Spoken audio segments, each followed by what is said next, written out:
Hello and welcome to Mid-March's roundup of Shortwave Oddities, a relatively new series designed to get you into the amazing ever-changing hobby that is shortwave monitoring.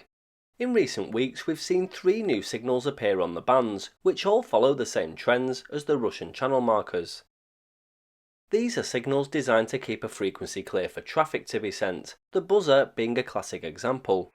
It buzzes away almost 24/7, albeit seemingly less reliably these days, and when the buzzing stops, a voice message is sent to the Western Military District of the Russian Armed Forces.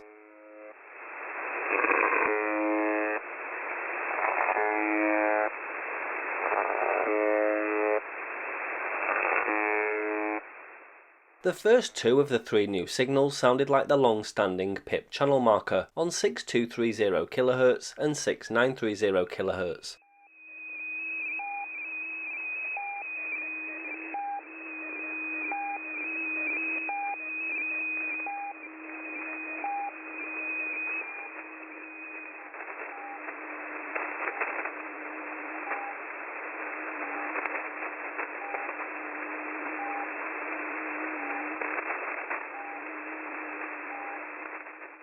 The third, nicknamed Katyusha, and just remember that for now, played the Russian folk song of the same name on 6322 kHz, but I made a whole video on these markers which you can find in the description below.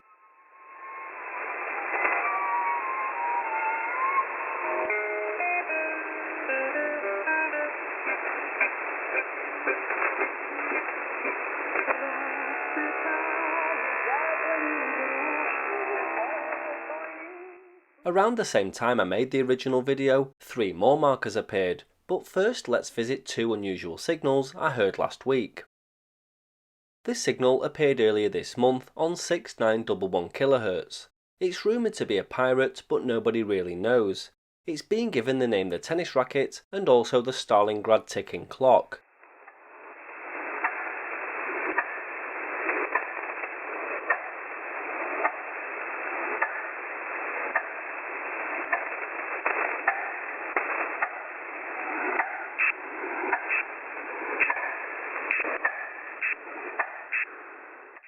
This name stems from the Battle of Stalingrad and the music the Red Army played as propaganda while the 2 sides fought over the city.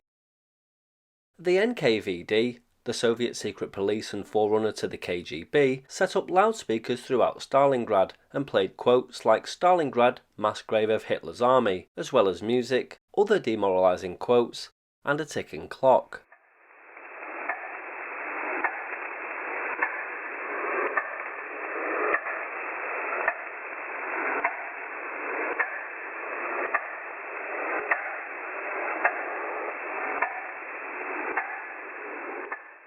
Interestingly, these propaganda broadcasts were punctuated by, get this, the firing of Katyusha rockets at Nazi positions. There's 2 possible explanations for the 5 new PIP markers and the Katyusha marker. While Katyusha came on at the exact same time as the PIPs, it eventually stopped sending music and turned into a PIP.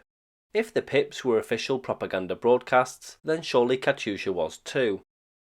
If the ticking clock is linked to Katyusha like history tells us, it could either mean that all of these new signals are official, but they could just be pirates. The TDOA readings many people did on the PIPs pointed towards Kero Massiv, the home of the buzzer, meaning if they are all linked, they could all be being sent by the Russian military. Who knows? The next unusual signal from early March was this.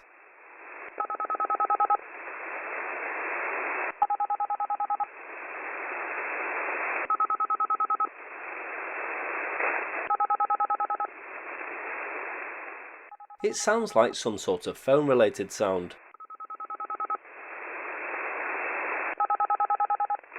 It appeared on 6819 kHz for an evening, and I can't place it to anything else, so it was likely a pirate. If anyone's heard this before, then let us know in the comments. So let's move on to the latter 3 of the 6 new PIPs. The first appeared on 5780 kHz and transmitted without interruption.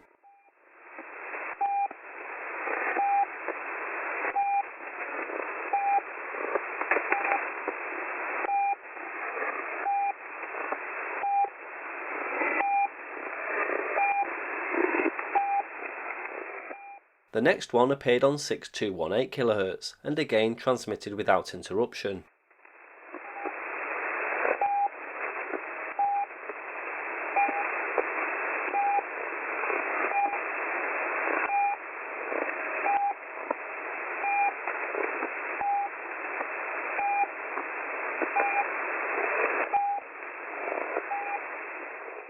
And finally this one appeared on 6402 kHz.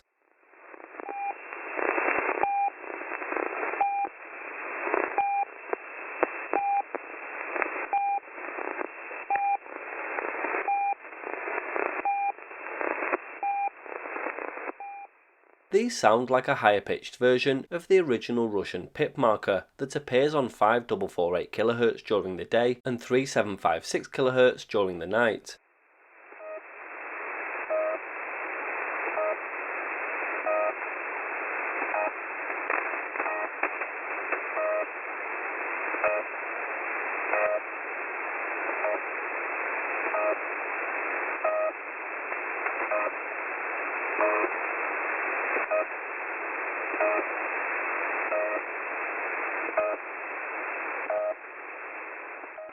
It's sent from Rostov-on-Don in Russia and sends occasional voice messages.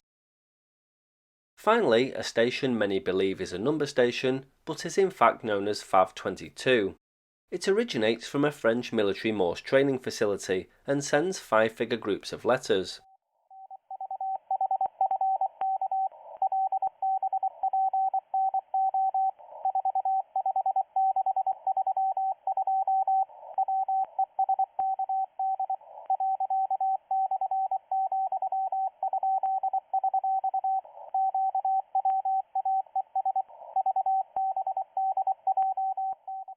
The 1 kW transmitter is located at Vernon Transmitting Station, around 80 km outside of Paris.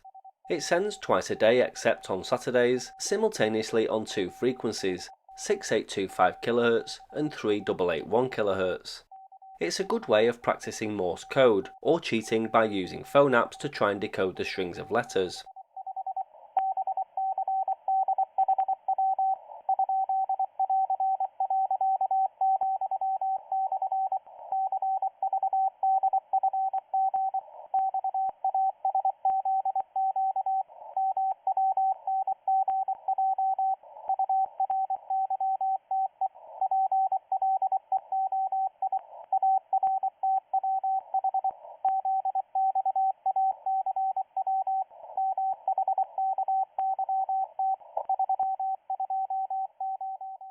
So that's March's Shortwave Oddity compilation. Stay tuned for more.